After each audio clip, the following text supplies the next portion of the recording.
എല്ലാവർക്കും ഉദയംപേരൂർ വാർത്തയിലേക്ക് സ്വാഗതം. ഇന്ന് നിങ്ങളുടെ മുന്നിൽ വന്നിരിക്കുന്നത് ഗൗരവമായിട്ടുള്ളൊരു വിഷയം തന്നെയാണ്. തൃപ്പൂണിത്തുറ മുതൽ കടന്നു പോകുന്ന ഒരു പാത, അത് കോട്ടയം തിരുവനന്തപുരം പോകുന്നതും അതുപോലെ തന്നെ വൈക്കം വഴിയൊക്കെ പോകുന്ന ഒരു പാത ഉദയംപേരൂരിൽ കൂടെ തന്നെയാണ് കടന്നു പോകുന്നത്. വളരെ തിരക്കേറിയ റോഡായിട്ടാണ് ഇപ്പോൾ ഉദയംപേരൂരിലെ റോഡുകളൊക്കെ മാറുന്നത്.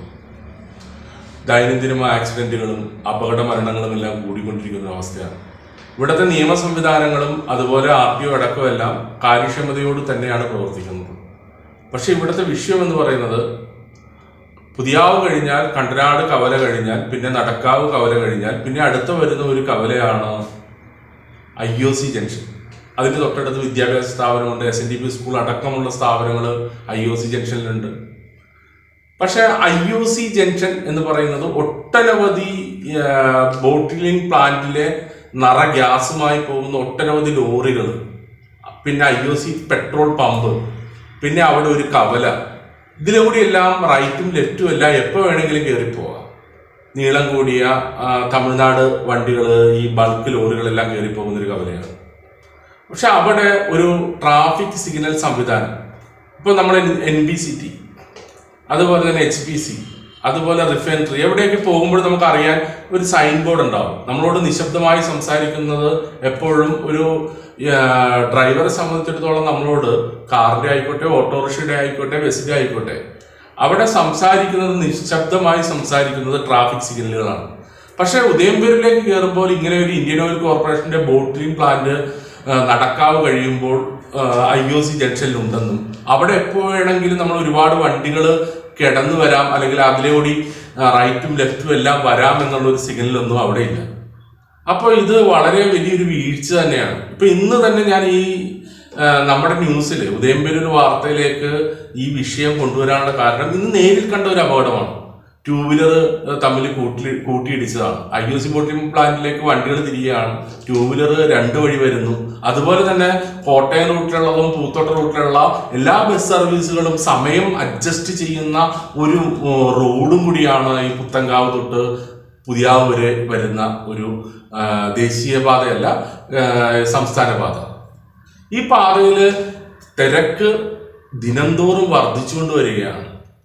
ഓരോ ജംഗ്ഷനിലും ഉദയംപേരൂർ പോലീസ് സ്റ്റേഷനിന്റെ നിന്നും ഓരോ ഗാർഡുകളെല്ലാം വെച്ച് നിയന്ത്രിച്ചാലും നല്ല ഒരു ബ്ലോക്കോട് കൂടിയാണ് രാവിലെ ജോലിക്ക് പോകുന്നവര്, ഈ പൂത്തോട്ടം മുതൽ പുതിയാവ് തൃപ്പൂണിത്തുറ എത്തുന്നവരുടെ കഷ്ടപ്പാടുകൾ. അപ്പൊ ആ ഒരു വിഷയം ഗൗരവമായി ചൂണ്ടിക്കാണിക്കുക എന്ന് തന്നെയാണ് ഈ വാർത്തയുടെ ലക്ഷ്യം. എന്തുകൊണ്ടാണ് IOC പോലുള്ള വൻകിട വ്യവസായ സ്ഥാപനങ്ങൾ ഒരു സിഗ്നൽ ലൈറ്റ് അവിടെ വെക്കാത്തത്? പുതിയാവ് കഴിഞ്ഞ് തൃപ്പൂണിത്തുറ കഴിഞ്ഞ് ആ റോഡിലൂടെ വരുമ്പോൾ സ്വാഭാവികമായിട്ടും വണ്ടി ഒരു സ്പീഡിൽ പോകാനുള്ള നല്ല നിലവാരമുള്ള റോഡുള്ളത് കൊണ്ട് വാഹനങ്ങൾ വേഗം വരികയാണ്. പക്ഷെ അവിടെ ഒരു ബോർഡുണ്ട്, അല്ലെങ്കിൽ അവിടെ നിന്ന് ഇത്രയും വലിയ വാഹനങ്ങൾ കടന്നു വരുമെന്നുള്ള ഒരു സിഗ്നല്, അല്ലെങ്കിൽ ആ വണ്ടി ഓടിക്കുന്ന ആളുകൾക്കുള്ളൊരു നിർദ്ദേശം അവിടെ ഉണ്ടെങ്കിൽ തീർച്ചയായിട്ടും നമുക്ക് അവിടെ അപകടങ്ങൾ ഒഴിവാക്കാമെന്നാണ്. ആക്സിഡന്റുകളും അപകടങ്ങളും ഈ ഉദയംപേരൂര് സ്റ്റേറ്റ് ഹൈവേയിൽ സംഭവിച്ചുകൊണ്ടിരിക്കുകയാണ്. ഇതില് കണ്ണു തുറക്കേണ്ടത് ഇന്ത്യൻ ഓയിൽ കോർപ്പറേഷൻ, അതുപോലെ IOC ബോട്ടിലിംഗ് പ്ലാന്റിലെ അധികൃതർ തന്നെയാണ്. അവർക്ക് അവിടെ ഒരു സിഗ്നൽ വെച്ച് നമ്മുടെ ഈ പഞ്ചായത്ത് അതിർത്തിയിലൂടെ കടന്നു പോകുന്ന വണ്ടികൾ മാത്രമല്ല, വാഹനങ്ങൾ മാത്രമല്ല, പുറത്തു നിന്നും രാത്രികാലങ്ങളില് നിരന്തരം ഒരുപാട് വാഹനങ്ങൾ കടന്നു പോകുന്നതാണ്.